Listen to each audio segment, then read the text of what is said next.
जो कहूंगा सच कहूंगा, सच के सिवा कुछ नहीं कहूंगा। जहां सब मौन हो जाते हैं, वहां उठती है सिर्फ एक आवाज, केवल मेरे साथ ज्वलंत मुद्दा।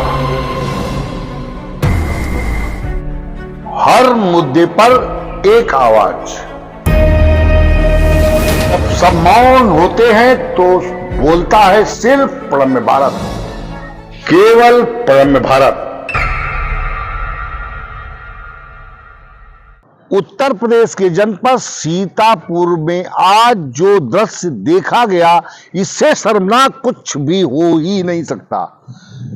सीतापुर में दिन दहाड़े मोहाली निवासी राघवेंद्र पत्रकार की हत्या के बाद उसके परिजनों को आर्थिक लाभ पहुंचाने के लिए जो सड़कों पर उसकी विधवा पत्नी की सहायतार्थ कटोरा लेकर घूमा गया, ये पत्रकारिता के लिए और पत्रकारों के लिए और पत्रकार संगठनों के लिए और नेताओं के लिए और ब्राह्मण समाज के लिए, जो 50 ब्राह्मण समाज के संगठन हैं, इसके अलावा गल्ला व्यापारी हैं, ईंट भट्ठा वाले हैं, तमाम सब्जी मंडी वाले हैं, गल्ला मंडी है, ये सब यूनियन चलाते हैं। आखिर ये यूनियन कहाँ मर गई?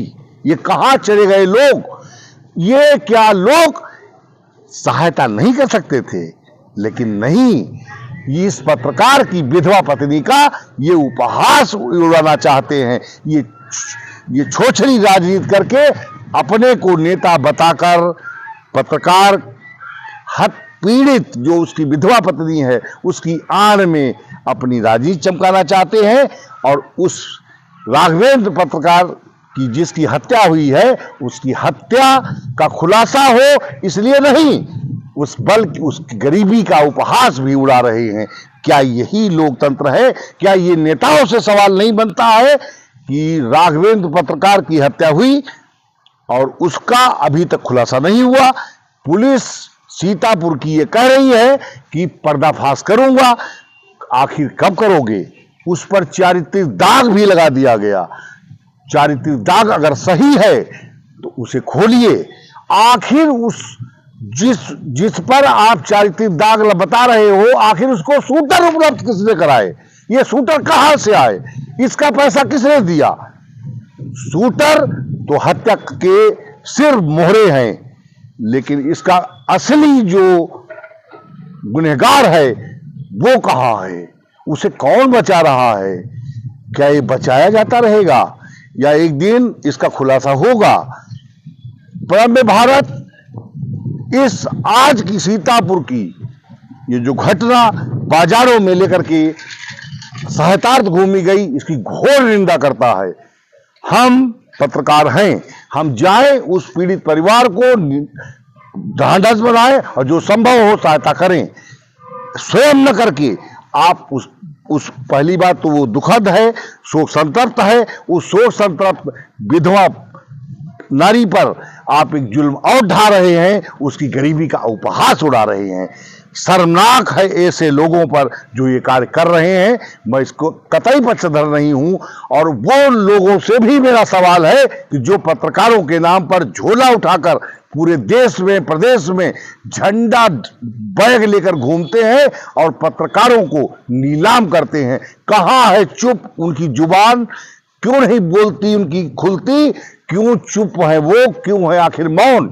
आए उस पीड़ित परिवार की सहायता करें और मदद करें और प्रशासन से मिले और इसके असली दोषी जो इस हत्याकांड का हो, इसमें जो भी दोषी हो, जो भी गुनहगार हो, उसे सलाखों तक पहुंचाने के लिए पूरी तरीके से लगें।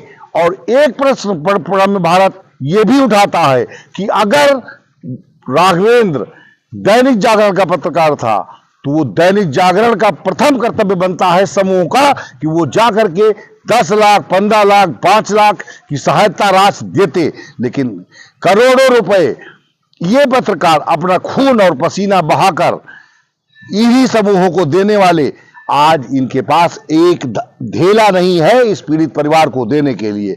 क्या ये सही है? कल दैनिक जागरण के संपादक और उनका परिवार नैमिषारण्य तीर्थ पर दर्शन करने आया था। क्या ये सवाल नहीं उठता कि आपका पत्रकार जिसने अपनी स्वच्छता के लिए आपके अखबार से जुड़कर अपनी जीवन लीला, अपना जीवन समाप्त कर दिया, क्या आपको उसके घर नहीं जाना चाहिए था? ये भी तो एक सवाल उठता है कि आप उसके घर जाते, उसकी विधवा को ढांढस बजाते और जो भी संभव होता आप उसकी मदद करते और संगठनों से कहते, सरकार से कहते। योगी सरकार क्या उसको 10-5 लाख रुपए का आर्थिक सहायता नहीं दे सकती?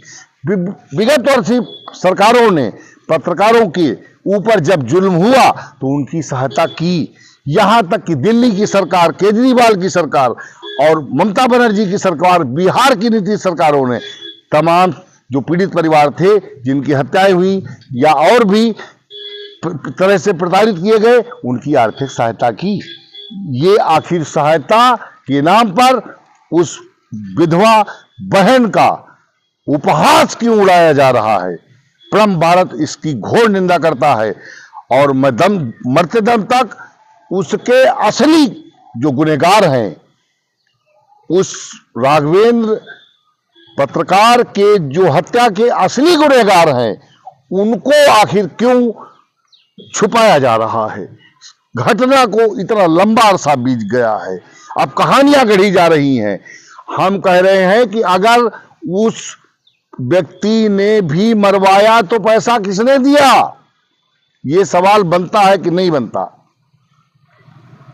कुल मिलाकर सरकार को, दैनिक जागरण समूह को और पत्रकार संगठनों को, जो पत्रकारों को वर्ष भर बेचते हैं और उनके नाम पर अपनी राजनीति चमकाते हैं, अधिकारियों में खौफ पैदा करते हैं, वो जाएं और उसको न्याय दिलाएं।